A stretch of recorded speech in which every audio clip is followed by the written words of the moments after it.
Here's a 1944 Underwood Standard. I have this one for quite a while already. I got this from a different typewriter collector who was selling his machines, or part of his machines.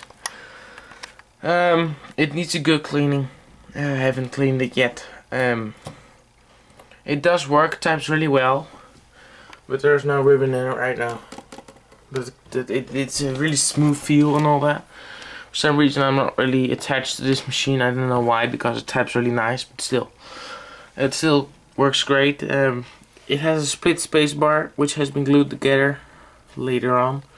It has some wear down here.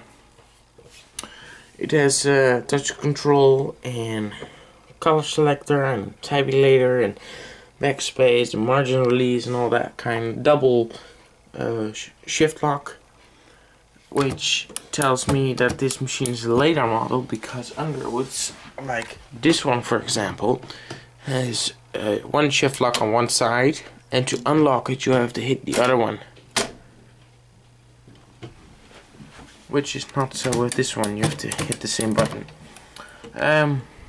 Like I said, there's no ribbon inside it, and there should be a little arm here that turns the ribbon, but I didn't get that with the machine, so luckily it has an automatic spool reverse, so that's good, because yeah, I can't use it.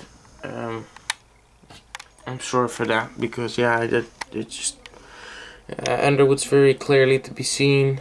Also on here, made in Canada. Also, this machine is capable of opening up the front. As you can see, it's really dirty, really dusty, as you can see.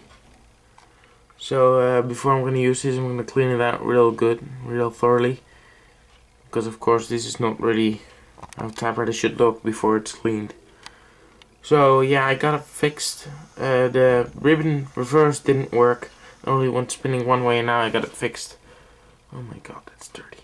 Ooh, that's a cobweb. Anyway, upside down. No. So yeah, that's how it works. It works fine. It's a good machine, and yeah, that's it. Thank you for watching.